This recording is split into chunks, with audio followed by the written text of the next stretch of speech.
Good morning, welcome back. Last ಕ್ಲಾಸ್ನಲ್ಲಿ ನಾವು April 2024 current affairs discuss ಮಾಡ್ತಾ ಇದ್ವಿ. ಅದರ ಮುಂದುವರಿದ ಭಾಗವನ್ನು ಇವತ್ತಿನ ಒಂದು ಕ್ಲಾಸ್ನಲ್ಲಿ ಚರ್ಚೆ ಮಾಡೋಣ. ಆಲ್ಮೋಸ್ಟ್ ಆಗಿತ್ತು, ಇನ್ನೊಂದು ಕೆಲವೊಂದಿಷ್ಟು ಇಂಪಾರ್ಟೆಂಟ್ ಸುದ್ದಿಗಳು ಮಿಸ್ ಆಗಿತ್ತು. ರೈಟ್, ಐ ಥಿಂಕ್ ಲಾಸ್ಟ್ ಕ್ಲಾಸಲ್ಲಿ ನಾವು ಕಾಲಾದನ್ ಮಲ್ಟಿ ಮೋಡಲ್ ಪ್ರಾಜೆಕ್ಟನ್ನು ಡಿಸ್ಕಸ್ ಮಾಡಿದ್ವಿ. Kaladan project is between India and Myanmar. It includes both sea, river as well as road route. ಈ ಮೂರು ಟ್ರಾನ್ಸ್ಪೋರ್ಟೇಷನ್ ವಿಭಾಗಗಳನ್ನು ಒಳಗೊಂಡಂತಹ ಒಂದು multi modal project. It is between India and Myanmar. ಇವತ್ತು ಮೊದಲನೇದಾಗಿ QS ವರ್ಲ್ಡ್ ರ್ಯಾಂಕಿಂಗ್. QS ಅನ್ನೋ ಒಂದು ಸಂಸ್ಥೆ ಏನು ಮಾಡುತ್ತೆ ಕೇಳಿರ್ಬೇಕು ನೀವು. QS ವರ್ಲ್ಡ್ ರ್ಯಾಂಕಿಂಗ್ ಪ್ರಶ್ನೆ ಏನು ಕೇಳ್ತಾರೆ ಗೊತ್ತಾ? ಸಿಂಪಲ್ ಆಗಿರುತ್ತೆ. ಎಕ್ಸಾಮಲ್ಲಿ QS ಎಲ್ಲಿಂದ ಬಂತು, ಅದ್ರ ಚೇರ್ಮನ್ ಯಾರು, ದೇ ವೋಂಟ್ ಆಸ್ಕ್. ಏನು ಕೇಳೋದು?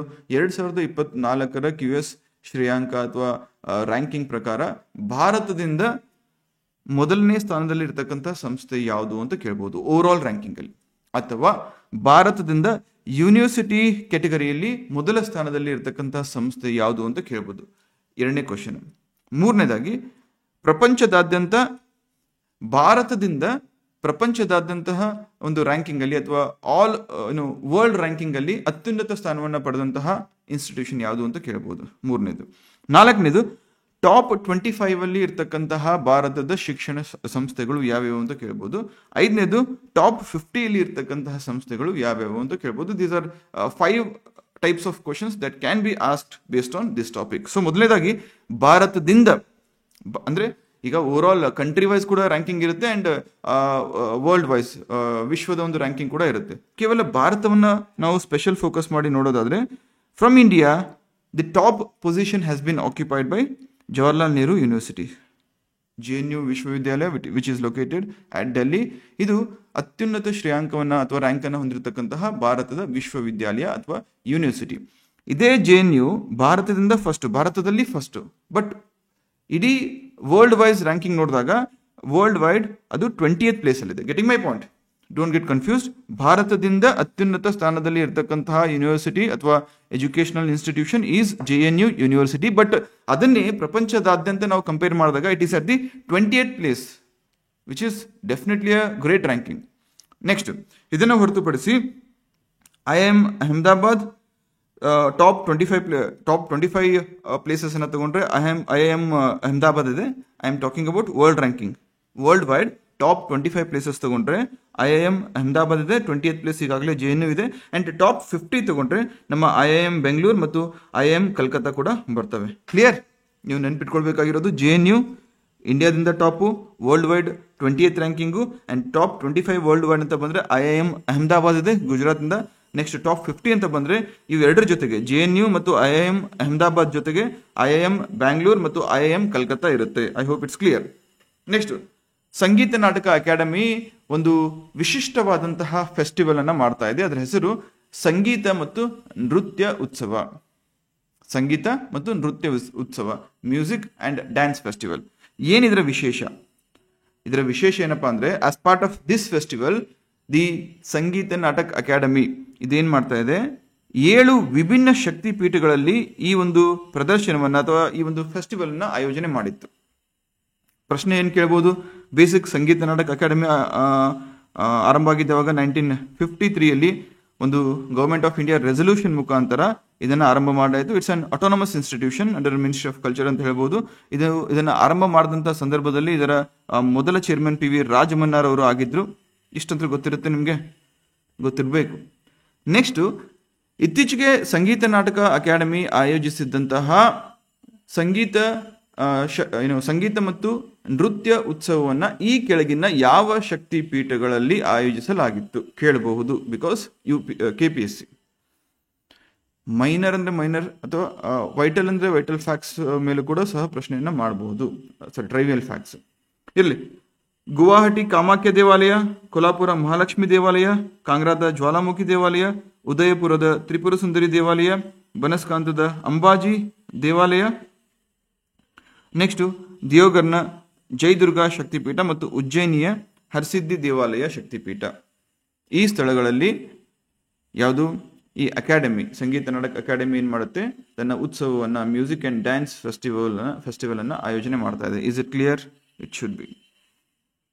ನೆಕ್ಸ್ಟ್, 2024 ಫೈನಾನ್ಷಿಯಲ್ ಇಯರ್ ಅಲ್ಲಿ ದಾಖಲೆಯ ಕಬ್ಬಿಣದ ಅದಿರು ಉತ್ಪಾದನೆಯನ್ನ ಐರನ್ ಓರ್ ಪ್ರೊಡಕ್ಷನ್ ಅನ್ನ ಭಾರತ ಸಾಧಿಸಿದೆ. ಯಾಕೆ ಇಂಪಾರ್ಟೆಂಟ್ ಸರ್?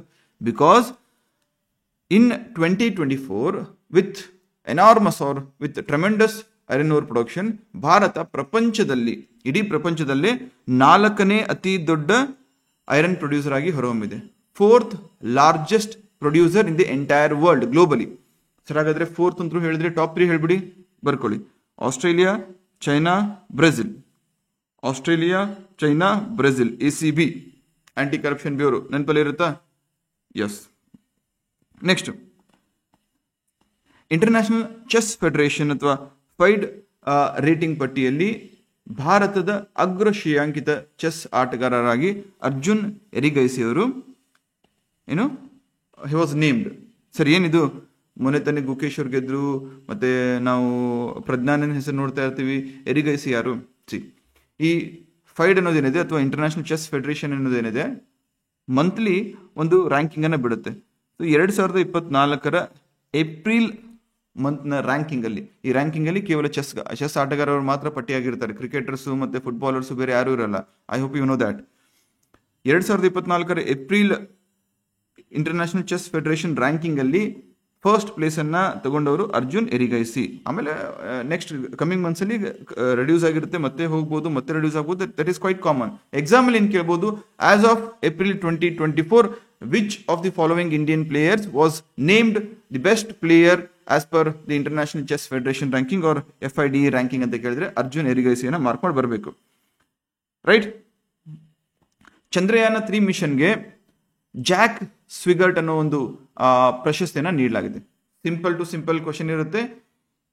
ಇತ್ತೀಚೆಗೆ ಚಂದ್ರಯಾನ 3 ಮಿಷನ್ಗೆ ಈ ಕೆಳಗಿನ ಯಾವ ಪ್ರಶಸ್ತಿ ದೊರಕಿದೆ ಅಂತ ಹೇಳಿದ್ರೆ ಜಾನ್ ಎಲ್ ಜಾಕ್ ಅಂತ ಹೇಳ್ಬಿಟ್ಟು, ಜಾನ್ ಎಲ್ ಜಾಕ್ ಸ್ವಿಗರ್ಡ್ ಪ್ರಶಸ್ತಿ ದೊರಕಿದೆ. ರೈಟ್. ಈ ಪ್ರಶಸ್ತಿ ಏನಕ್ಕೆ ದೊರೆತಿದೆ? ಬಿಕಾಸ್ ಆಫ್ ಇಟ್ಸ್ ಅನ್ವೇಷಣೆ. ಯಾವುದ್ರ ಮೇಲೆ? ಬಾಹ್ಯಾಕಾಶ ಪರಿಶೋಧನೆ ಮತ್ತು ಚಂದ್ರನ ಅನ್ವೇಷಣೆಗಾಗಿ ಇದನ್ನ ನೀಡಲಾಗಿದೆ. I hope you all know this. Right. ಇದನ್ನ ಲಾಂಚ್ ಮಾಡಿದ್ದವಾಗ, ಅಲ್ಲಿ ಲ್ಯಾಂಡ್ ಆಗಿದ್ದವಾಗ, ಅಂಡ್ ಲ್ಯಾಂಡಿಂಗ್ ಸೈಟ್ ಅನ್ನ ಪ್ರಧಾನಮಂತ್ರಿ ಅವರು ಏನಂತ ಘೋಷಣೆ ಮಾಡಿದ್ರು ಮತ್ತು ಲ್ಯಾಂಡಿಂಗ್ ಡೇ ಅನ್ನ ಏನಂತ ಆಚರಣೆ ಮಾಡ್ತಾ ಇದ್ರಿ? ನೆನಪಿದ್ಯಾ? ರಿಪೀಟ್ ಮಾಡ್ಬೇಕಾ? ಬರ್ಕೊಂಬಿಡಿ. 14th ಜುಲೈ ಚಂದ್ರಯಾನ 3 ಮಿಷನ್ ಅನ್ನು ಲಾಂಚ್ ಮಾಡಲಾಯಿತು. 23rd ಆಗಸ್ಟ್ ಅದು ಚಂದ್ರನ ಸದರ್ನ್ ಒಂದು ಪಾರ್ಟ್ ಅಲ್ಲಿ ಲ್ಯಾಂಡ್ ಆಯಿತು.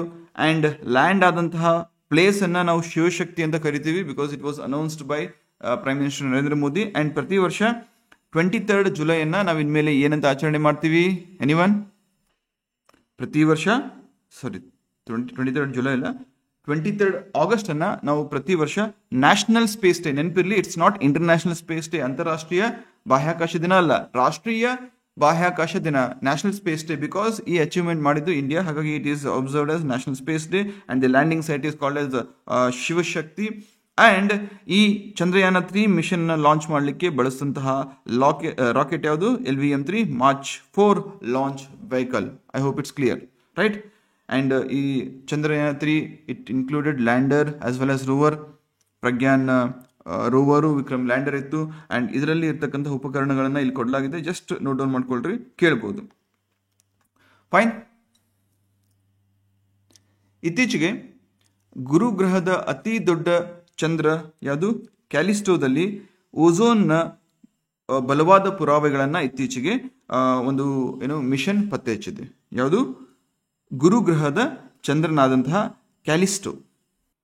ಇದನ್ನ ಪತ್ತೆ ಹಚ್ಚಿದ್ದಾರು PRL, ಫಿಸಿಕಲ್ ರಿಸರ್ಚ್ ಲ್ಯಾಬೊರೇಟರಿ. ಯಾವುದು? Physical research laboratory from Ahmedabad. ಇಲ್ಲಿ ಇರ್ತಕ್ಕಂತಹ ವಿಜ್ಞಾನಿಗಳು ಇದನ್ನ ಪತ್ತೆ ಮಾಡಿದ್ದಾರೆ. ಅವರ ವಾದ ಎಷ್ಟೇ? ಇಫ್ ದಿಸ್ ಮೂನ್, ಯಾವುದು ಜುಪಿಟರ್ನ ಮೂನ್ ಆದಂತಹ ಕ್ಯಾಲಿಸ್ಟೋ ಇಲ್ಲಿ ಓಝೋನ್ ಇರಬೇಕಾದ್ರೆ, don't you think oxygen could be present there? Ozone ಅಂದ್ರೆ O3. ಸೊ ಹಾಗಾಗಿ ಆಕ್ಸಿಜನ್ ಇರ್ಲೂಬಹುದು. ಅಂಡ್ ಇದು ಏನ್ ಮಾಡಬಹುದು? ಅಲ್ಲಿ ಪ್ರೆಸೆನ್ಸ್ ಆಫ್ ಲೈಫ್ ಅಥವಾ ಜೀವಿ ಅಥವಾ ಜೀವದ ಒಂದು ಕುರುಹು ಇದನ್ನ ಎತ್ತಿ ತೋರಿಸುತ್ತೆ ಈ ಒಂದು ಡಿಸ್ಕವರಿ ಅಂತ ಅವ್ರು ಆರ್ಗ್ಯೂ ಮಾಡ್ತಾ ಇದ್ದಾರೆ. That's fine. ನಿಮ್ಗೆ ಏನ್ ಕೇಳ್ಬೋದು ಎಕ್ಸಾಮ್ ಅಲ್ಲಿ ಪ್ರಶ್ನೆ? ಇತ್ತೀಚೆಗೆ ಸುದ್ದಿಯಲ್ಲಿದ್ದಂತಹ ಕ್ಯಾಲಿಸ್ಟೋ 1 ಅಂತ ಕೇಳಿ 4 ಆಪ್ಷನ್ಸ್ ಕೊಡ್ತಾರೆ. Largest moon of Jupiter, one of the largest moons of Jupiter, largest moon of Saturn and none of the above. ಇದು one of the largest moons of Jupiter. ಯಾಕಂದ್ರೆ ಜುಪಿಟರ್ನ ಲಾರ್ಜೆಸ್ಟ್ ಮೂನ್ ಬಂದ್ಬಿಟ್ಟು Ganymede. I hope you know. ಸುಮಾರು 90ಕ್ಕೂ ಹೆಚ್ಚು ಮೂನ್ಗಳನ್ನು ಹೊಂದಿರತಕ್ಕಂತಹ Jupiter ಅಲ್ಲಿ ಇದು one of the largest, maybe third largest ಬರುತ್ತೆ, ಅಂದ್ರೆ ಸೆಕೆಂಡ್ ಲಾರ್ಜೆಸ್ಟ್ ಬರುತ್ತೆ. ನೀವು ಇಡೀ ಸೋಲಾರ್ ಸಿಸ್ಟಮ್ ಅನ್ನು ತಗೊಂಡ್ರೆ ಲಾರ್ಜೆಸ್ಟ್ ಮೂನ್ ಬಂದ್ಬಿಟ್ಟು ಗ್ಯಾನಿಮೇಡು, ಅದಾದ್ಮೇಲೆ ನಮ್ಮ ಸ್ಯಾಟರ್ನ್ ಮೂನ್ ಬಂದು ಟೈಟನ್ ಇರುತ್ತೆ, ಥರ್ಡ್ ಪ್ಲೇಸ್ ಅಲ್ಲಿ ಕ್ಯಾಲಿಸ್ಟೋ ಬರುತ್ತೆ. I hope this is clear, right? Next, ಇತ್ತೀಚೆಗೆ ತ್ರಿಪುರಾದ ಮಾತಾಬರಿ ಪೇರಾ ಮತ್ತು ಪಚ್ರಾಗೆ GI ಟ್ಯಾಗ್ ಅನ್ನು ನೀಡಲಾಗಿದೆ. ಮಾತಾಬರಿ ಪೇರಾ ಮತ್ತು ಪಚ್ರಾ, ಇದೊಂದು ಮಾತಾಬರಿ ಪೇರಾ ಅಂದ್ರೆ ಪೇಡಾ ಟೈಪ್ ಸಿಹಿ ತಿಂಡಿ, ಅಂಡ್ ಪಚ್ರಾ ಅಂದ್ರೆ ಇದೊಂದು ಕರಕುಶಲ ಅಥವಾ what you call skilled art ಅಂತ ಕೂಡ ಕರಿಬಹುದು. ಇದು ಬಟ್ಟೆ ಮೇಲೆ ನೇಯುವಂತ ಒಂದು ಸ್ಕಿಲ್ಡ್ ಆರ್ಟ್ ಅಂತ ಕೂಡ ಕರಿಬಹುದು. ಮಾತಾಬರಿ ಪೇರಾ ಮತ್ತು ಪಚ್ರಾ ಯಾವ ರಾಜ್ಯದ್ದು? ಅಸ್ಸಾಂದು ಅಂತ, ಸಾರಿ ತ್ರಿಪುರಾದು ಅಂತ ನೆನಪಲ್ಲಿ ಇಟ್ಕೊಳ್ಬೇಕು, ರೈಟ್? ನೀವೇನ್ ಮಾಡಿ, ಏನೆಲ್ಲ ಡಿಸ್ಕಸ್ ಮಾಡ್ತೀವಿ ಅದರಲ್ಲಿ GI ಟ್ಯಾಗ್ ಎಲ್ಲೆಲ್ಲಿ ಬರುತ್ತೋ ಆ GI ಟ್ಯಾಗ್ನ ಒಂದು ಪಟ್ಟಿಯನ್ನು ಸಪ್ರೇಟ್ ಆಗಿ ಮಾಡ್ಕೊಳ್ಳಿ. ಸಾಧ್ಯ ಆದರೆ ಕಮೆಂಟ್ ಸೆಕ್ಷನ್ ಅಲ್ಲಿ ಯಾರಾದರೂ ಒಬ್ರು ಕಂಪೈಲ್ ಮಾಡಿದ್ರೆ ದಯವಿಟ್ಟು ಪೋಸ್ಟ್ ಮಾಡಿ, ಬೇರೆಯವ್ರಿಗೂ ಕೂಡ ಹೆಲ್ಪ್ ಆಗುತ್ತೆ, ರೈಟ್? 2025 ವೇಳೆಗೆ ಯೂರಿಯಾ ಆಮದನ್ನ ನಿಲ್ಲಿಸಿ ಕಂಪ್ಲೀಟ್ ಸೆಲ್ಫ್ ಡಿಪೆಂಡೆಂಟ್ ಅಥವಾ ಇಂಡಿಪೆಂಡೆಂಟ್ ಆಗುವಂತಹ ಒಂದು ಪಾಲಿಸಿಯನ್ನ ಇದೀಗ ಕೇಂದ್ರ ಸರ್ಕಾರ ತಗೊಂಡ್ಬರ್ತಾ ಇದೆ. ಇಟ್ ಸೇಸ್ ದಟ್ ಬೈ 2025, ಯಾವಾಗ ಅಂದ್ರೆ ಮುಂದಿನ ವರ್ಷದ ಡಿಸೆಂಬರ್ ಒಳಗಾಗಿ ಭಾರತ ಕಂಪ್ಲೀಟ್ ಯೂರಿಯಾವನ್ನ ಇಂಪೋರ್ಟ್ ಮಾಡುವಂತಹ ಪ್ರಕ್ರಿಯೆಯನ್ನ ಸ್ಟಾಪ್ ಮಾಡಲಿದೆ. ವಿಚ್ ಮೀನ್ಸ್ ಸ್ಟಾಪ್ ಮಾಡಲಿದೆ ಅಂತ ಹೇಳಿದ್ರೆ ಫೋರ್ಸ್ಫುಲಿ ಸ್ಟಾಪ್ ಅಲ್ಲ, ಎಷ್ಟು ಬೇಕು ಭಾರತಕ್ಕೆ ನಮ್ಮ ಯೂಸೇಜ್ಗೆ ಅಷ್ಟನ್ನ ನಾವೇ ಸ್ವತಃ ಪ್ರೊಡ್ಯೂಸ್ ಮಾಡುವಂತಹ ಒಂದು ಸಾಮರ್ಥ್ಯವನ್ನು ಇನ್ಕ್ರೀಸ್ ಮಾಡೋದಾಗಿ ಇದೀಗ ಕೇಂದ್ರ ಸರ್ಕಾರ ತಿಳಿಸಿದೆ. Why is it needed? Because to increase soil fertility, to increase productivity of plants or crops ಈ ಯೂರಿಯಾ ಬೇಕಾಗುತ್ತೆ. ಕ್ಲಿಯರ್? ಇದರಲ್ಲಿ ನಿಮ್ಗೆ ಏನು ಪ್ರಶ್ನೆ ಕೇಳ್ಬೋದು ಗೊತ್ತಾ? ಇತ್ತೀಚೆಗೆ ಸುದ್ದಿಯಲ್ಲಿದ್ದಂತಹ ಯೂರಿಯಾ ಗೋಲ್ಡ್, ಅಥವಾ ಇತ್ತೀಚೆಗೆ ಬೇಡ ತುಂಬಾ ಆಯ್ತು, ಯೂರಿಯಾ ಗೋಲ್ಡ್, ಇದರ ಸ್ಪೆಷಾಲಿಟಿ ಕೇಳ್ಬೋದು. ಯೂರಿಯಾ ಗೋಲ್ಡ್ ಅಂದ್ರೆ ಯೂರಿಯಾವನ್ನ ಸಲ್ಫರ್ ಇಂದ ಕೋಟ್ ಮಾಡಿದಾಗ ಅದು ಯೂರಿಯಾ ಗೋಲ್ಡ್ ಅಂತ ಕರೆಸ್ಕೊಳ್ಳುತ್ತೆ. It increases the productivity increase ಮಾಡಿ, and it give some value addition to the crops. So ಹಾಗಾಗಿ ಯೂರಿಯಾ ಗೋಲ್ಡ್ ನೆನಪಲ್ಲಿ ಇರುತ್ತಾ? ನೆಕ್ಸ್ಟ್, ಸುದ್ದಿಯಲ್ಲಿದ್ದಂತಹ ಅಂಗಾರ A5 ಅನ್ನೋ ಒಂದು ಬಾಹ್ಯಾಕಾಶ ರಾಕೆಟ್ ಅಥವಾ ಸ್ಪೇಸ್ ರಾಕೆಟ್, ಇದು ಯಾವ ದೇಶಕ್ಕೆ ಸಂಬಂಧಪಟ್ಟಿದ್ದು ಅಂದ್ರೆ ರಷ್ಯಾ. ಯಾಕಂದ್ರೆ ಪೋಸ್ಟ್ USSR ಡಿಸಲ್ಯೂಷನ್ ಅಥವಾ ಒಂದು ಡಿಸಾಲ್ವ್ ಆದ್ಮೇಲೆ ರಷ್ಯಾ ಹೊಸ ರಾಕೆಟ್ ಅನ್ನ ನಿರ್ಮಾಣ ಮಾಡಲಿಲ್ಲ. ಅದು ಪ್ರೋಟಾನ್ M ಅನ್ನೋ ಒಂದು ಹಳೆ ರಾಕೆಟ್ ಅನ್ನೇ ಯೂಸ್ ಮಾಡ್ತಾ ಇತ್ತು ಸೋವಿಯತ್ ಒಕ್ಕೂಟದ ನಂತರ ಕೂಡ. ಈಗ ಅದನ್ನ ರಿಪ್ಲೇಸ್ ಮಾಡ್ಲಿಕ್ಕೆ ಅಂಗಾರ A5 ಅನ್ನೋ ಒಂದು ಸ್ವತಂತ್ರ ಅಥವಾ ಇಂಡಿಜಿನಸ್ ರಾಕೆಟ್ ಅನ್ನ ಬಿಲ್ಡ್ ಮಾಡಿದೆ. ಅಂಗಾರ 5 ಈಸ್ ರಷ್ಯಾಸ್. ನೆನಪಲ್ಲಿ ಇರುತ್ತಾ?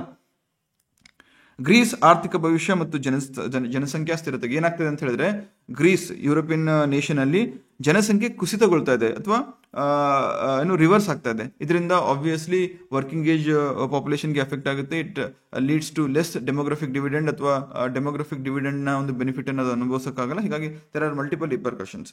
ನಿಮಗೇನ್ ಬೇಕು? ಯಾವ ದೇಶ ಇತ್ತೀಚಿನ ದಿನಗಳಲ್ಲಿ ಜನಸಂಖ್ಯಾ ಕುಸಿತವನ್ನ ಎದುರಿಸುತ್ತಿದೆ ಅಂತ ಕೇಳಿದ್ರೆ ಗ್ರೀಸ್ ಅಂತ ಹೇಳಬೇಕು. S, fine. ಈಗ ಜಸ್ಟ್ ಇದೇ ಒಂದು ಕಾಂಟೆಕ್ಸ್ಟ್ ಅಲ್ಲಿ ಒಂದು simple question. World's 5th billion day, 6th billion day, 7th billion day ಅನ್ನ ಯಾವಾಗ ಆಚರಣೆ ಮಾಡ್ತೀವಿ? Anyone? World's 5th billion day, 6th billion day, 7th billion day. ಇದರ ಅರ್ಥ ಪ್ರಪಂಚದ ಒಟ್ಟು ಜನಸಂಖ್ಯೆ 5 ಬಿಲಿಯನ್ ಯಾವಾಗಾಯ್ತು, 6 ಬಿಲಿಯನ್ ಯಾವಾಗಾಯ್ತು, 7 ಬಿಲಿಯನ್ ಯಾವಾಗಾಯ್ತು? ಇದನ್ನ ಕೇಳ್ತಾ ಇರೋದು, ಗೊತ್ತಾ? ಮೊದಲನೇದಾಗಿ ಹಿಂಗ್ ಬರ್ಕೊಂಬಿಡಿ. 5th, 6th, 7th ಇಯರ್ ಬರ್ಕೊಳ್ಳಿ. 1987, 1999, 2022 ಇಷ್ಟು ನೆನಪಲ್ಲಿರುತ್ತಾ? ಡೇಟ್ ಬಂದ್ಬಿಟ್ಟು 11th, 5th ಬಿಲಿಯನ್ ಡೇ ಬಂದ್ಬಿಟ್ಟು 11th ಜುಲೈ, 6th ಬಿಲಿಯನ್ ಬಂದ್ಬಿಟ್ಟು 12th ಅಕ್ಟೋಬರ್, 7th ಬಿಲಿಯನ್ ಬಂದ್ಬಿಟ್ಟು 31st ಅಕ್ಟೋಬರ್. ಇದರಲ್ಲಿ 11th ಜುಲೈ ಯಾಕೆ ಇಂಪಾರ್ಟೆಂಟ್ ಅಂತ ಹೇಳಿದ್ರೆ, ಈ ದಿನವನ್ನ ಪ್ರತಿ ವರ್ಷ ನಾವು ಏನಂತ ಆಚರಣೆ ಮಾಡ್ತೀವಿ? ವರ್ಲ್ಡ್ ಪಾಪ್ಯುಲೇಷನ್ ಡೇ ಅಥವಾ ವಿಶ್ವ ಜನಸಂಖ್ಯಾ ದಿನ ಅಂತ ಆಚರಣೆ ಮಾಡ್ತೀವಿ. ಹೌದು ಅಲ್ವೋ? ವಿಶ್ವ ಜನಸಂಖ್ಯಾ ದಿನವನ್ನ ಪ್ರತಿ ವರ್ಷ on 11th July we celebrate or we observe. ಯಾಕಂದ್ರೆ it was on this day in the year 1987 that the world population touched a feat of 5 billion. ಪ್ರಸ್ತುತ ಎಷ್ಟಿದೆ ಜನಸಂಖ್ಯೆ? ಕಮೆಂಟ್ ಮಾಡಿ. ನೆಕ್ಸ್ಟ್, ಇತ್ತೀಚೆಗೆ ನೈಜೀರಿಯಾ MEN 5C ಅಥವಾ MEN 5 ಅನ್ನೋ ಒಂದು ಲಸಿಕೆಯನ್ನ ಅಭಿವೃದ್ಧಿಪಡಿಸಿತ್ತು. ಈ MEN 5 ಲಸಿಕೆ ಯಾವ ರೋಗಕ್ಕೆ ಅಥವಾ ಯಾವ ರೋಗವನ್ನು ಗುಣಪಡಿಸಲಿಕ್ಕೆ ಇದೆ ಅಂತ ಕೇಳಿದ್ರೆ ಮೆನಿಂಜೈಟಿಸ್. ಮೆನಿಂಜೈಟಿಸ್ಗೋಸ್ಕರ ಇದನ್ನ ಅಭಿವೃದ್ಧಿಪಡಿಸಲಾಗಿದೆ. ಈ ಮೆನಿಂಜೈಟಿಸ್ ಅನ್ನೋದು ಇದೊಂದು ಮೆದುಳು ಮತ್ತು ಬೆನ್ನು ಹುರಿಯ ಸುತ್ತಲಿನ ಇರತಕ್ಕಂತಹ ಅಂಗಾಂಶಗಳ ಉರಿಯೂತ ಉಂಟು ಮಾಡುವಂತಹ ಒಂದು ಡಿಸೀಸ್ ಆಗಿರುತ್ತೆ. ಅಂಡ್ ಸಿಂಪ್ಟಮ್ಸ್ ಇಲ್ಲಿದೆ. It is caused by bacteria ವಾಹಕಗಳಿಂದ ಇದು ಉಂಟಾಗುತ್ತೆ. ಬ್ಯಾಕ್ಟೀರಿಯಾ ವಾಹಕಗಳಿಂದ ಉಸಿರಾಟದ ಅಥವಾ ಗಂಟಲ ಸ್ರವಿಸುವಿಕೆಯ ಮೂಲಕ ಇದು ಹರಡುತ್ತದೆ. ಕ್ಲಿಯರ್? ನಿಮ್ಗೇನ್ ಬೇಕು? MEN 5 ನೈಜೀರಿಯಾದ್ದು. ಯಾಕೆ? ಮೆನಿಂಜೈಟಿಸ್ಗೆ. Simple, that's it. 16ನೇ ವಿಶ್ವ ಭವಿಷ್ಯದ ಇಂಧನ ಶೃಂಗಸಭೆ ಎಲ್ಲಿ ನಡೆಯಿತು ಅಂತ ಕೇಳ್ತಾರೆ. 16th World Future Energy Summit. English medium ಬರ್ಕೊಳ್ಳಿ. 16th World Future Energy summit ಎಲ್ಲಿ ನಡೀತು? ಯುನೈಟೆಡ್ ಅರಬ್ ಎಮಿರೇಟ್ಸ್ ನಲ್ಲಿ ನಡೀತು. ಎಲ್ಲಿ? ಯುನೈಟೆಡ್ ಅರಬ್ ಎಮಿರೇಟ್ಸ್ ನಲ್ಲಿ ನಡೀತು. ಯುನೈಟೆಡ್ ಅರಬ್ ಎಮಿರೇಟ್ಸ್ ನ ಅಬುಧಾಬಿಯಲ್ಲಿ ಇದು ನಡೆದಂತಹ ಕಾರ್ಯಕ್ರಮ. ಇದನ್ನ 2008ರಲ್ಲಿ ಆರಂಭ ಮಾಡಲಾಯಿತು. ಸೊ ಫ್ಯೂಚರ್ ಎನರ್ಜಿ ಅಂದ್ರೆ ಏನು? ಹೊಸ ಇಂಧನನ? ಮೇ ಬಿ ಹೊಸ ಇಂಧನ ಬರಬಹುದು, ಬಟ್ ಆದ್ರೂ ಕೂಡ ಇಂಧನ ಅಂತ ಬಂದ್ರೆ, ಎಸ್ಪೆಷಲಿ ಕ್ರೂಡ್ ಆಯಿಲ್ ಅಂತ ಬಂದ್ರೆ, it is not renewable, it is non renewable. ಹಾಗಾಗಿ ಇದನ್ನ ಹಿತವಾಗಿ ಮಿತವಾಗಿ ಬಳಸೋದರ ಮುಖಾಂತರ ಇದರ ಯೂಸೇಜ್ ಅನ್ನ ಲಿಮಿಟ್ ಮಾಡುವಂತಹ ಒಂದು ಅವಶ್ಯಕತೆ ಇದೆ. Because it is continuously affecting the surrounding and our environment. ಹಾಗಾಗಿ ಈ ನಿಟ್ಟಿನಲ್ಲಿ ಇದರ ಬಗ್ಗೆ ಇನ್ನೋವೇಟಿವ್ ಸೊಲ್ಯೂಷನ್ಸ್ ಆಗಿರ್ಬೋದು, ಆಲ್ಟರ್ನೇಟಿವ್ಸ್ ಆಗಿರ್ಬೋದು, ಬೆಸ್ಟ್ ಎಕ್ಸ್ಪೀರಿಯನ್ಸಸ್ ಆಗಿರ್ಬೋದು, ಇವೆಲ್ಲವನ್ನ ಚರ್ಚೆ ಮಾಡಲಿಕ್ಕೆ ಪ್ರತಿ ವರ್ಷ 2008ರಿಂದ ಯುನೈಟೆಡ್ ಅರಬ್ ಎಮಿರೇಟ್ಸ್ ಈ ವರ್ಲ್ಡ್ ಫ್ಯೂಚರ್ ಎನರ್ಜಿ ಸಮಿಟ್ ಅಥವಾ ವಿಶ್ವ ಭವಿಷ್ಯದ ಇಂಧನ ಶೃಂಗಸಭೆಯನ್ನು ಆಯೋಜನೆ ಮಾಡ್ಕೊಂಡು ಬರ್ತಾ ಇದೆ. 2024ರಲ್ಲಿ it was the 16th edition. Clear? Next, Kristalina Georgieva ಇವರನ್ನ ಅಂತಾರಾಷ್ಟ್ರೀಯ ಹಣಕಾಸು ನಿಧಿ ಅಥವಾ International Monetary Fund, which is also called as one of the Bretton Woods twins, 1944ರಲ್ಲಿ ಆರಂಭವಾದಂತಹ ಈ ಒಂದು ಸಂಸ್ಥೆಯ ವ್ಯವಸ್ಥಾಪಕ ನಿರ್ದೇಶಕರಾಗಿ ಅಥವಾ ಎಕ್ಸಿಕ್ಯೂಟಿವ್ ಡೈರೆಕ್ಟರ್ ಆಗಿ 2ನೇ ಬಾರಿಗೆ 5 ವರ್ಷಗಳ ಅವಧಿಗೆ ಮರು ನಾಮಕರಣ ಮಾಡಲಾಗಿದೆ ಅಥವಾ ಮರು ನೇಮಕ ಮಾಡಲಾಗಿದೆ. ನೆನಪಿರ್ಲಿ, IMF ಸೇರೋ ಮುಂಚೆ ವರ್ಲ್ಡ್ ಬ್ಯಾಂಕ್ ನ CEO ಆಗಿ ಕೂಡ ಇವರು ಕಾರ್ಯವನ್ನು ನಿರ್ವಹಿಸಿದ್ದಾರೆ. ಹಾಗಾಗಿ she has got enormous experience, right? IMF ಬಗ್ಗೆ ಇದೆ. I don't think I have to repeat, ಯಾಕಂದ್ರೆ ಈಗಾಗಲೇ ಹೇಳಿದ್ದೀನಿ. ಅದನ್ನ ಎಲ್ಲಿ ಡಿಸ್ಕಷನ್ ಅವಶ್ಯಕತೆ ಇದೋ ಅಲ್ಲಿ ಡಿಸ್ಕಷನ್ ಮಾಡ್ತೀನಿ. ಯಾವ್ದನ್ನ ಈಗ ಪ್ರೀವಿಯಸ್ಲಿ ನಾನು ಹೇಳ್ಕೊಂಡ್ ಬಂದಿರ್ತೀನಿ ಅದನ್ನ ರಿಪೀಟ್ ಮಾಡಕ್ ಹೋಗಲ್ಲ. Is that okay? Because time ಕಡಿಮೆ ಇರೋದ್ರಿಂದ ಅನ್ನೆಸೆಸರಿ ಸಮಯವನ್ನು ವ್ಯರ್ಥ ಮಾಡೋದು ಬೇಡ. ಯಾಕಂದ್ರೆ ಈಗಾಗಲೇ ಸುಮಾರು ಜನ ಇರಿಟೇಟ್ ಮಾಡ್ಕೊಳ್ತಾ ಇದ್ದೀರಾ, ಸಿಟ್ ಮಾಡ್ಕೊಳ್ತಾ ಇದ್ದೀರಾ, ಕೆಲವೊಬ್ರು ಬಯೋದನ್ನು ಕೂಡ ಮಾಡ್ತಾ ಇದ್ದೀರಾ. ಬೇಗ ಅಪ್ಲೋಡ್ ಮಾಡೋಕ್ಕಾಗಲ್ಲ, ನನಗೆ ಏನೇನು ಅನ್ಕೊಂಡು ಕೂತ್ಕೊಂಡಿದೀವಿ ಹಂಗೆ ಹಿಂಗೆ ಅಂತ. ಐ ಡೋಂಟ್ ಮೈಂಡ್, ಖುಷಿ ಆಗುತ್ತೆ. ಇಷ್ಟೊಂದು ಡಿಪೆಂಡ್ ಆಗಿರೋದನ್ನ ನೋಡಿ ಅದು ನನ್ನ ಜವಾಬ್ದಾರಿನ ಕೂಡ ಇನ್ಕ್ರೀಸ್ ಮಾಡುತ್ತೆ. ಹಾಗಾಗಿ ಐ ಡೋಂಟ್ ಮೈಂಡ್. ನಿಮ್ಮ ಫ್ರಸ್ಟ್ರೇಷನು, ನಿಮ್ಮ ಸಿಟ್ಟು, ಐ ಅಂಡರ್ಸ್ಟ್ಯಾಂಡ್. ಎಕ್ಸಾಮ್ ಟೈಮಲ್ಲಿ anxiety, stress, it's quite common, right? As a mentor, as a tutor, I should understand that. Fine. Lata Mangeshkar ಅವರ ತಂದೆ ದೀನಾನಾಥ್ ಮಂಗೇಶ್ಕರ್ ಅವರ 82ನೇ ಪುಣ್ಯತಿಥಿ ಸಂದರ್ಭದಲ್ಲಿ ಅಮಿತಾಬ್ ಬಚ್ಚನ್ ಅವರಿಗೆ ಲತಾ ದೀನಾನಾಥ್ ಮಂಗೇಶ್ಕರ್ ಪ್ರಶಸ್ತಿಯನ್ನು ನೀಡಲಾಗಿದೆ. ಸೊ ಲತಾ ದೀನಾನಾಥ್ ಮಂಗೇಶ್ಕರ್ ಪ್ರಶಸ್ತಿಯನ್ನ 2024ರಲ್ಲಿ ಯಾರಿಗೆ ಕೊಡಲಾಯಿತು, 2023ರಲ್ಲಿ ಯಾರಿಗೆ ಕೊಡಲಾಯಿತು, 2022ರಲ್ಲಿ ಯಾರಿಗೆ ನೀಡಲಾಗಿದೆ? ಬೇಸಿಕಲಿ ಲತಾ ಮಂಗೇಶ್ಕರ್ ಅವರಿಗೆ ನಾವು ನೈಟಿಂಗೇಲ್ ಆಫ್ ಇಂಡಿಯಾ ಅಂತ ಕರಿತೀವಿ. Because she has Sung more than 5000 beautiful songs for the Indian film industry, right? ಬೇರೆ ಬೇರೆ ಲ್ಯಾಂಗ್ವೇಜ್ ಅಲ್ಲಿ. ಸೊ ಇದನ್ನ ಮೊಟ್ಟ ಮೊದಲ ಬಾರಿಗೆ ಪ್ರಧಾನಮಂತ್ರಿ ನರೇಂದ್ರ ಮೋದಿ ಅವರಿಗೆ ನೀಡಲಾಯಿತು. ನಂತರ ಇದನ್ನ ಆಶಾ ಭೋಸ್ಲೆ ಅವರಿಗೆ 2023ರಲ್ಲಿ ನೀಡಲಾಯಿತು. ಈಗ ಅಮಿತಾಬ್ ಬಚ್ಚನ್ ಅವರಿಗೆ ನೀಡಲಾಗಿದೆ. 3 ಹೆಸರು ನೆನಪಲ್ಲಿರುತ್ತಾ? ಗುಡ್. ಇತ್ತೀಚೆಗೆ ಅಥವಾ ಭಾರತದ ಮೊಟ್ಟ ಮೊದಲ ಹೈಬ್ರಿಡ್ ಪಿಚ್ ಅನ್ನ ಎಲ್ಲಿ ಅನಾವರಣಗೊಳಿಸಲಾಗಿದೆ ಅಂತ ಕೇಳಿದ್ರೆ ಧರ್ಮಶಾಲಾದಲ್ಲಿ ಅನಾವರಣಗೊಳಿಸಲಾಗಿದೆ. ಧರ್ಮಶಾಲಾ ಎಲ್ಲಿ ಬರುತ್ತೆ? ಕಮೆಂಟ್ ಮಾಡ್ಬೋದಾ? ಅಟ್ಲೀಸ್ಟ್ ಇಷ್ಟಾದ್ರೂ ಮಾಡ್ಬೋದಾ? ಧರ್ಮಶಾಲಾದಲ್ಲಿ ಅನಾವರಣಗೊಳಿಸಲಾಗಿದೆ. ಇದೇನಪ್ಪ ಹೈಬ್ರಿಡ್ ಪಿಚ್ ಅಂತ ಹೇಳ್ತಾ ಇದ್ದೀರಾ? ಹೈಬ್ರಿಡ್ ಪಿಚ್ ಅಂದ್ರೆ it is nothing but it is a mixture of both natural and synthetic pitch. ಇಲ್ಲಿ ನ್ಯಾಚುರಲ್ ಆಗಿ ಮತ್ತು ಸಿಂಥೆಟಿಕ್ ಆಗಿ ಇರತಕ್ಕಂತಹ ಒಂದು ಪಿಚ್ ಅನ್ನ ಹೈಬ್ರಿಡ್ ಪಿಚ್ ಅಂತ ಕರಿತೀವಿ. ಎರಡನ್ನು ಮಿಕ್ಸ್ ಮಾಡಿ ಮಾಡಿರ್ತಾರೆ. ಟೆಕ್ನಿಕಾಲಿಟೀಸ್ ಬೇಡ. ಹೈಬ್ರಿಡ್ ಪಿಚ್ ಅಲ್ಲಿ ಧರ್ಮಶಾಲಾದಲ್ಲಿ, ರೈಟ್? ನೆಕ್ಸ್ಟ್, ಬಾಹ್ಯಾಕಾಶ ತ್ಯಾಜ್ಯ ಅಥವಾ ಡೆಬ್ರಿಸ್ ಅಂತ ಕರಿತೀವಿ, ಕರೆಕ್ಟಾ? ಸ್ಪೇಸ್ ವೇಸ್ಟ್ ಅಂದ್ರೆ ಸ್ಪೇಸ್ ಅಲ್ಲಿ ಒಂದು ಸ್ಯಾಟಲೈಟ್ ನ ಅವಧಿ ಮುಗಿದ್ಮೇಲೆ, ಅದರ ಜೀವಿತಾವಧಿ ಮುಗಿದ್ಮೇಲೆ ಅದೇನಾಗುತ್ತೆ? ವೇಸ್ಟೇಜ್ ಆಗುತ್ತೆ. ಆ ವೇಸ್ಟು ಇಫ್ ಸಪೋಸ್ ಅದನ್ನ ಭೂಮಿಯ ಆರ್ಬಿಟ್ ದಾಟಿ ಹೊರಗಡೆ ಕಳಿಸಲಿಲ್ಲ ಅಥವಾ ಭೂಮಿಗೆ ವಾಪಸ್ ಕರ್ಕೊಳ್ಳಿಲ್ಲ ಅಂದ್ರೆ ಅಲ್ಲಿ ಏನಾಗುತ್ತೆ, it keeps on rotating around the earth in its orbit. Day and night, ಹಗಲು ರಾತ್ರಿ ತಿರುಗ್ತಾ ಇರುತ್ತೆ, ನಮ್ಗೇನು ತೊಂದರೆ ಇಲ್ಲ, ವಿಶಾಲವಾಗಿದೆ ಪ್ರಪಂಚ, ಬಾಹ್ಯಾಕಾಶ ತಿರುಗಬಹುದು. ಬಟ್ ಸಪೋಸ್ ಆಕ್ಟಿವ್ ಸ್ಯಾಟಲೈಟ್ಸ್ ಕೋಟಿಗಟ್ಟಲೆ ಖರ್ಚು ಮಾಡಿ ಸ್ಯಾಟಲೈಟ್ಸ್ ಅನ್ನ ಲಾಂಚ್ ಮಾಡಿರ್ತಾರೆ, ಅದ್ರ ಮೇಲೆ ಕ್ರಿಟಿಕಲ್ ಟೆಕ್ನಾಲಜೀಸ್ ಮತ್ತೆ ಟೆಲಿಕಮ್ಯುನಿಕೇಶನ್ ಎಲ್ಲ ಡಿಪೆಂಡ್ ಆಗಿರುತ್ತೆ.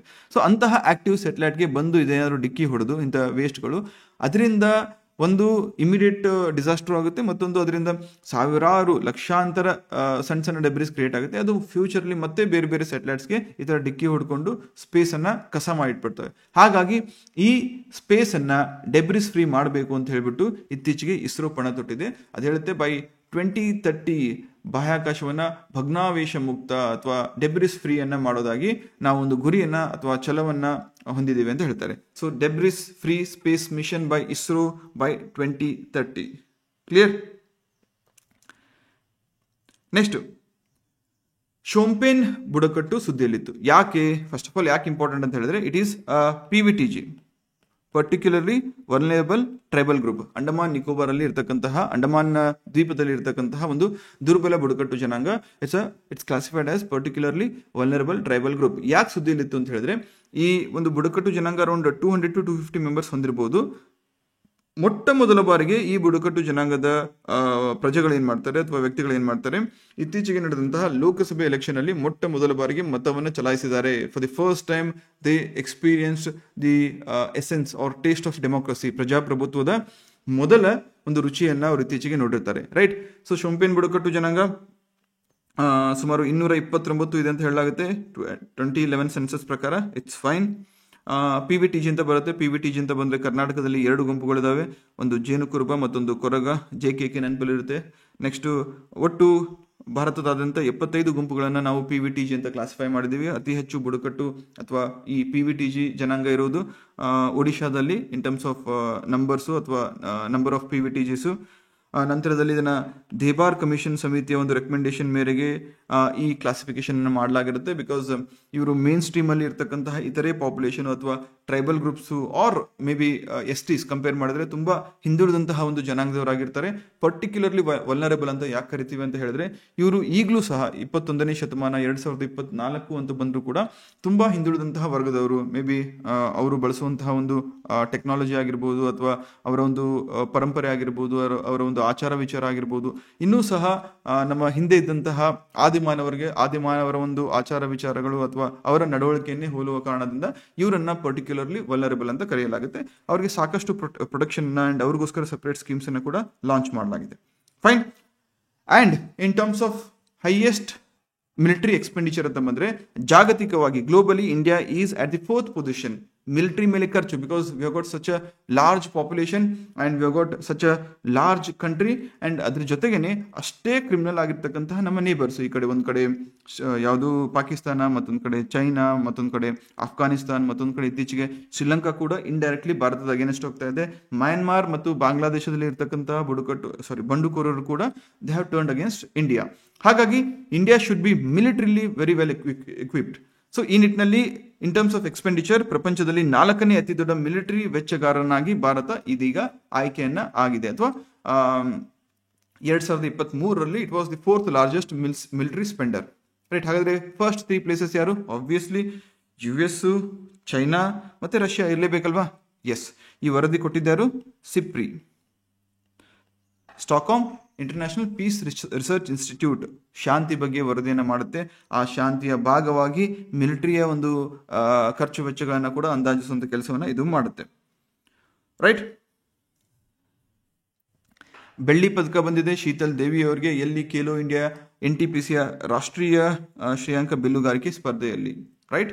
ಶೀತಲ್ ದೇವಿ ಯಾವುದರಲ್ಲಿ? ಆರ್ಚರಿಯಲ್ಲಿ, ಬಿಲ್ಲುಗಾರಿಕೆ ಸ್ಪರ್ಧೆಯಲ್ಲಿ. ಯಾವ ಪದಕ? ನಾಟ್ ಗೋಲ್ಡ್ ಬಟ್ ಬೆಳ್ಳಿ ಪದಕ. ಯಾವುದರಲ್ಲಿ? Khelo India NTPC. ಫೈನ್, ಜಾಸ್ತಿ ಬೇಡ. ಏಷ್ಯನ್ ಕುಸ್ತಿ ಚಾಂಪಿಯನ್ಶಿಪ್ ಎಲ್ಲಿ ನಡೀತು? 2024 ಏಷ್ಯನ್ ಕುಸ್ತಿ ಚಾಂಪಿಯನ್ಶಿಪ್ ನಡೆದಿದ್ದು ಕಿರ್ಗಿಸ್ತಾನದಲ್ಲಿ. ಯಾವ ಸ್ಥಾನದಲ್ಲಿ? ಕಿರ್ಗಿಸ್ತಾನದ ಬಿಷ್ನೇಕ್ನಲ್ಲಿ ಇದು ನಡೆಯಿತು. ನಮಗೆ ಯಾಕೆ ಇಂಪಾರ್ಟೆಂಟು? ಭಾರತದ ಕುಸ್ತಿಪಟು ಆಗಿದ್ದಂತಹ ಅಥವಾ ಆಗಿರುವಂತಹ ರಾಧಿಕಾ ಮಹಿಳೆಯರ 68 kg ವಿಭಾಗದಲ್ಲಿ ಬೆಳ್ಳಿ ಪದಕ. ಶೀತಲ್ ದೇವಿಗೂ ಬೆಳ್ಳಿ ಪದಕ. ಅವರು ಇಂಡಿಯಾದಲ್ಲಿ ಆಡಿದ್ದು. ನಮ್ಮ ರಾಧಿಕಾಗೂ ಕೂಡ ಕಿರ್ಗಿಸ್ತಾನದಲ್ಲಿ ನಡೆದಂತಹ ಏಷ್ಯನ್ ಕುಸ್ತಿಪಟು ಅಥವಾ ಕುಸ್ತಿ ಚಾಂಪಿಯನ್ಶಿಪ್ನಲ್ಲಿ ಬೆಳ್ಳಿ ಪದಕ 68 kgs ಕ್ಯಾಟಗರಿಯಲ್ಲಿ. ನೆನಪಲ್ಲಿರುತ್ತಾ? CBI ಜಾಯಿಂಟ್ ಡೈರೆಕ್ಟರ್ ಆಗಿ ಈಗ ಯಾರನ್ನ, ಅನುರಾಗ್ ಕುಮಾರ್ ಅವರನ್ನ, senior IPS officer Anurag Kumar ಅನ್ನ ಏನು ಆಯ್ಕೆ ಮಾಡಿಕೊಳ್ಳಲಾಗಿದೆ, ಅಪಾಯಿಂಟ್ ಮಾಡಲಾಗಿದೆ. CBI ಅಂತ ಬಂದ್ರೆ the basic things, Delhi special police establishment act, ಇದರ ಅಡಿಯಲ್ಲಿ ಈ ಒಂದು ಸಂಸ್ಥೆಯನ್ನು ರಚನೆ ಮಾಡಲಾಗಿದೆ. ಬಟ್ ಆದರೂ ಕೂಡ it has not got any statutory status, ಶಾಸನಬದ್ಧವಾದಂತಹ ಸಂಸ್ಥೆ ಆಗಿರುವುದಿಲ್ಲ. ಕ್ಲಿಯರ್? IISc ಇತ್ತೀಚೆಗೆ ನೀರಿನಿಂದ ಮೈಕ್ರೋ ಪ್ಲಾಸ್ಟಿಕ್ಗಳನ್ನು ತೆಗೆದು ಹಾಕುವಂತಹ ಒಂದು ಸುಸ್ಥಿರ ಹೈಡ್ರೋಜೆಲ್ ಅನ್ನ ಅಭಿವೃದ್ಧಿಪಡಿಸಿದೆ. ಯಾರು ಅಭಿವೃದ್ಧಿಪಡಿಸಿದ್ದಾರೆ ಅಂತ ಕೇಳಿದ್ರೆ, it has been developed by IISc Bangalore, right? So yes, ಈ ಮೈಕ್ರೋ ಪ್ಲಾಸ್ಟಿಕ್ಸ್ ಅಂದ್ರೆ ಇನ್ ಇಟ್ಸ್ ಏನಂತ ಸೈಜ್ ಅಂತ ಹೇಳ್ಬೋದು. ಸೈಜಲ್ಲಿ ತುಂಬಾ ಅಂದರೆ ತುಂಬ ಅತಿ ಸೂಕ್ಷ್ಮವಾಗಿರ್ತಕ್ಕಂತಹ ಒಂದು ಪ್ಲಾಸ್ಟಿಕ್ಗಳ ಅಂಶ ಅಂತ ಕರಿಬೋದು. ಇವುಗಳ ಯೂಶುವಲ್ ಸೈಜ್ ಬಂದ್ಬಿಟ್ಟು 1 ನ್ಯಾನೋಮೀಟರಿಂದ 5 ಮಿಲಿಮೀಟರ್ವರೆಗೂ ಇರುತ್ತಂತೆ. 1 ನ್ಯಾನೋಮೀಟರ್ ಟು 5 ಮಿಲಿಮೀಟರ್. ಇಂತಹ ಪ್ಲಾಸ್ಟಿಕ್ ಅಂಶಗಳನ್ನು ನಾವು ಮೈಕ್ರೋ ಪ್ಲಾಸ್ಟಿಕ್ಸ್ ಅಂತ ಕರಿತೀವಿ. ಅನ್ನೋಯಿಂಗ್ಲಿ ಇವು ದೇಹದೊಳಗಡೆ ಸೇರಿಕೊಂಡು ನಮ್ಮ ಬಾಡಿಗೂ ಕೂಡ ಅಫೆಕ್ಟ್ ಮಾಡುವಂಥ ಚಾನ್ಸಸ್ ಇರುತ್ತೆ. ಇತ್ತೀಚಿನ ಒಂದು ವರದಿಯ ಪ್ರಕಾರ ಕರೆಂಟ್ ಅಫೇರ್ಸ್ ಅಲ್ಲಿ ಮುಂದೆ ಬರುತ್ತೆ, maximum number of micro plastics ಅಥವಾ maximum amount of micro plastics ಮಾನವನ ಯಾವ ದೇಹದಲ್ಲಿ ಪತ್ತೆ ಹಚ್ಚಲಾಗಿತ್ತು ಅಂತ ಕೇಳಿದ್ರೆ it was in brain. It's really shocking ಅಲ್ಲ? ನೆನಪಿರ್ಲಿ, ಈ ಹೈಡ್ರೋಜೆಲ್ ಅನ್ನ ಡೆವಲಪ್ ಮಾಡಿದ್ದು IISc ಬ್ಯಾಂಗ್ಳೂರ್ ಅಂಡ್ ಇದು ಪಾಲಿ ಆಕ್ಸೋಮೆಟಾಲೇಟ್ ನ್ಯಾನೋ ಕ್ಲಸ್ಟರ್ಗಳನ್ನು ಇದು ಒಳಗೊಂಡಿರುತ್ತೆ. ಫೈನ್. ವಿಶ್ವ ಹಿಮೋಫಿಲಿಯಾ ಡೇ ಅನ್ನ ಪ್ರತಿ ವರ್ಷ ಏಪ್ರಿಲ್ 17ರಂದು ಆಚರಣೆ ಮಾಡಲಾಗುತ್ತೆ. ಎಲ್ಲರಿಗೂ ಸಮಾನ ಪ್ರವೇಶ, ಎಲ್ಲ ರಕ್ತಸ್ರಾವದ ಅಸ್ವಸ್ಥತೆಗಳನ್ನು ಗುರುತಿಸುವುದು ಇದರ ಒಂದು ಧ್ಯೇಯವಾಕ್ಯವಾಗಿರುತ್ತೆ. 2024 ಥೀಮ್ ಆಗಿರುತ್ತೆ. ವಿಶ್ವ ಹಿಮೋಫಿಲಿಯಾ ಡೇ ಏಪ್ರಿಲ್ 17. ನೆನಪಲ್ಲಿರುತ್ತಾ? ಹಿಮೋಫಿಲಿಯಾ ಅಂದ್ರೆ ಏನಪ್ಪಾ? ನಮ್ಮ ದೇಹದಲ್ಲಿ ಪ್ಲೇಟ್ಲೆಟ್ಸ್ ಕಡಿಮೆ ಆಗಿ ಈ ರಕ್ತದ ಹೆಪ್ಪುಗಟ್ಟುವಿಕೆ ಏನಾಗುತ್ತೆ ಅಥವಾ ಏನಂತ ಕರಿತೀವಿ ಬ್ಲಡ್ ಕ್ಲಾಟಿಂಗ್ ಏನಾಗುತ್ತೆ, ಅದು ಲಿಟರಲಿ ಸ್ಟಾಪ್ ಆಗುತ್ತೆ. ಸೊ ಹಾಗಾಗಿ ಏನೋ ಚಿಕ್ಕ ಪುಟ್ಟ ಗಾಯ ಆದ್ರೂ ಕೂಡ ಕಂಟಿನ್ಯೂಸ್ ಬ್ಲೀಡಿಂಗ್ ಆಗ್ತಾ ಇರುತ್ತೆ. ಹಾಗಾಗಿ ಇದು ನಮ್ಮ ಜೀವಕ್ಕೆ ಹಾನಿಕಾರಕ ಅಂತ ಕೂಡ ನಾವು ಗಮನಿಸಬಹುದು, ರೈಟ್? Haemophilia day April 17. ವಿಶ್ವ ಪರಂಪರೆ ದಿನವನ್ನ ಪ್ರತಿ ವರ್ಷ ಏಪ್ರಿಲ್ 18ರಂದು ನಾವು ಆಚರಣೆ ಮಾಡ್ತೀವಿ. ವಿಶ್ವ ಪರಂಪರೆ ದಿನ. ಇದನ್ನ 1982ರಲ್ಲಿ ಐಕೋಮೋಸ್ ನಿಯೋಜನೆ ಮಾಡಿತ್ತು. ಐಕೋಮೋಸ್ ಅಂದ್ರೆ international council on monuments and sites. International council on monuments and site. ಇದೇನ್ ಮಾಡಿದೆ ಈ ಸಂಸ್ಥೆ? ಪ್ರತಿ ವರ್ಷ 1982ರಲ್ಲಿ ಇದನ್ನ ಸಜೆಸ್ಟ್ ಮಾಡಿತ್ತು. ಅಂದಿನಿಂದ ಏಪ್ರಿಲ್ 18ರಂದು ವಿಶ್ವ ಪರಂಪರೆ ದಿನ ಅಥವಾ ವರ್ಲ್ಡ್ ಹೆರಿಟೇಜ್ ಡೇ ಅಂತ ನಾವು ಆಚರಣೆ ಮಾಡ್ಕೊಂಡು ಬರ್ತಾ ಇದ್ವಿ, ರೈಟ್?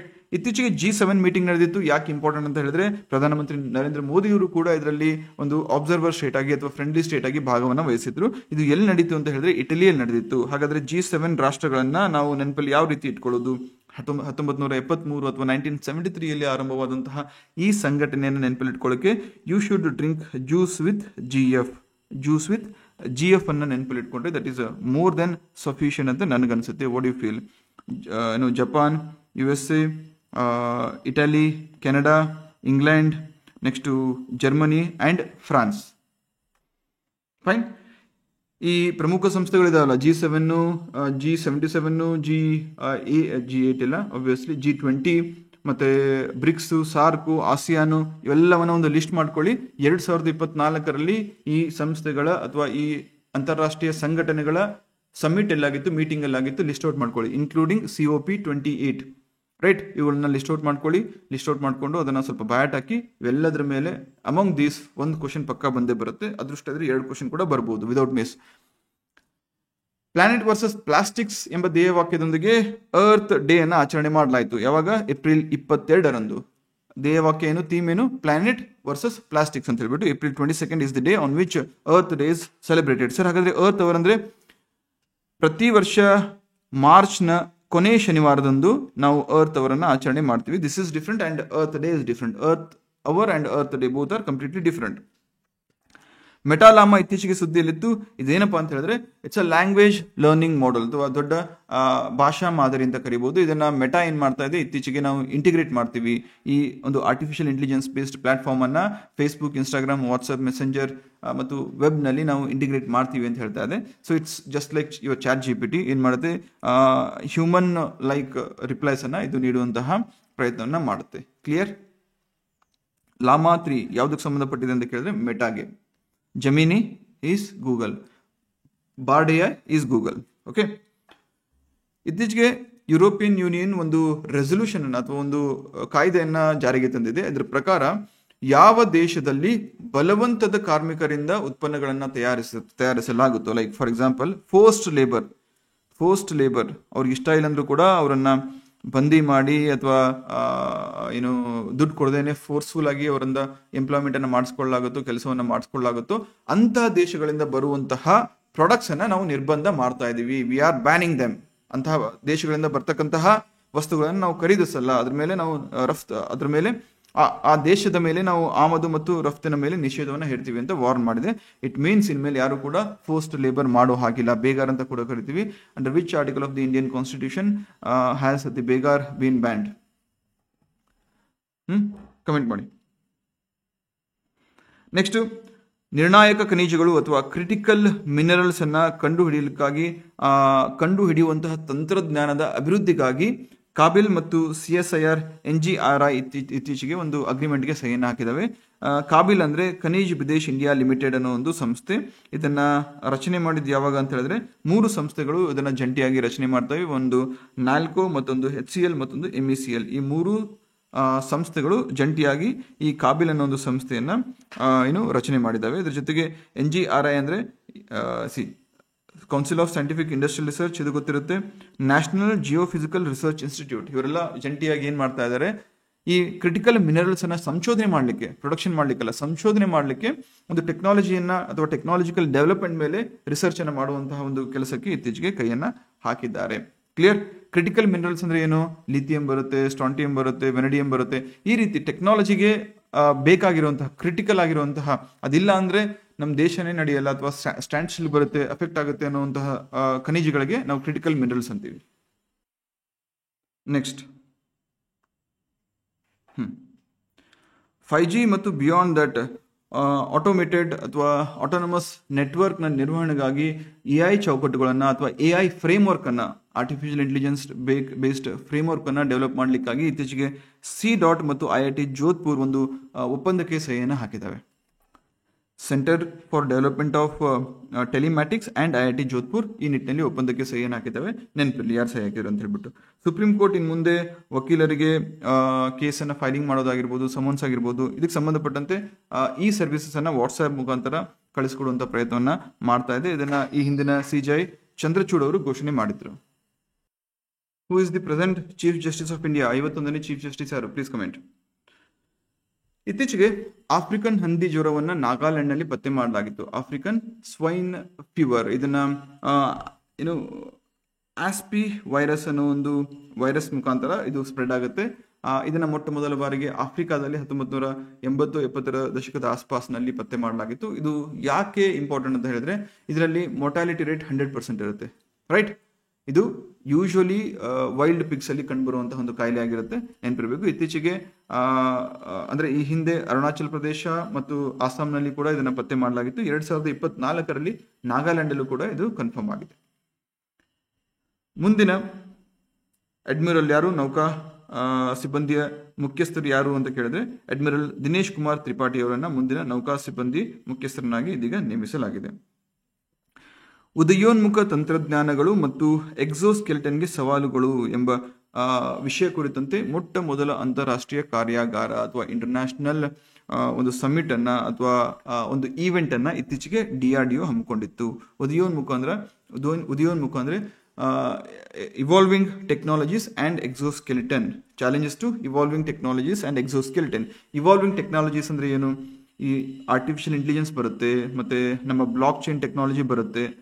ಸೊ ಈ ರೀತಿ ಇತ್ತೀಚೆಗೆ ಡೆವಲಪ್ ಆಗಿರುವಂತಹ ಮಷಿನ್ ಲರ್ನಿಂಗು, ಆಮೇಲೆ ಡೇಟಾ ಸೆಂಟರ್ಸ್, ಇವೆಲ್ಲವೂ ಬರುತ್ತೆ. ಇಂತಹ ಟೆಕ್ನಾಲಜೀಸ್ ಅನ್ನ ನಾವು ಇವಾಲ್ವಿಂಗ್ ಟೆಕ್ನಾಲಜೀಸ್ ಅಂತ ಕರಿತೀವಿ.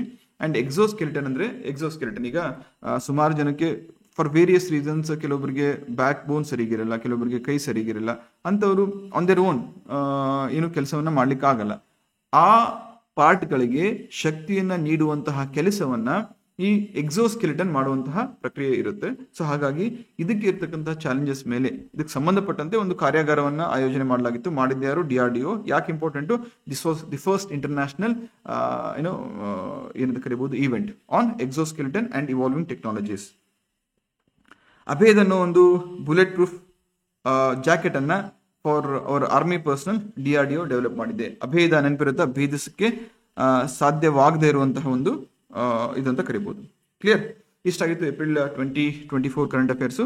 ಇವತ್ತು ಸಂಜೆ ಮೇ 2024 ಕರೆಂಟ್ ಅಫೇರ್ಸನ್ನು ಅಪ್ಲೋಡ್ ಮಾಡ್ತೀನಿ. ಡೋಂಟ್ ವರಿ, ಒಂದು ಮ್ಯಾರಥಾನ್ ಸೆಷನ್ ಇರುತ್ತೆ ಅರೌಂಡ್ 4 to 5 hours. ಅದರಲ್ಲಿ entire Karnataka current affairs may be tomorrow day after tomorrow upload ಮಾಡ್ತೀನಿ.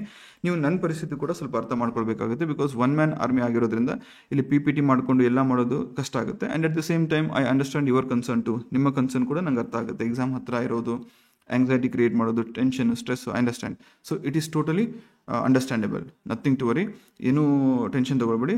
All things shall be covered. Okay, all the best. ಏನಾದರೂ ಸಜೆಷನ್ಸ್ ಇದ್ದರೆ ದಯವಿಟ್ಟು ಕಮೆಂಟ್ ಬಾಕ್ಸಲ್ಲಿ ತಿಳಿಸಿ. Thank you so much. Bye.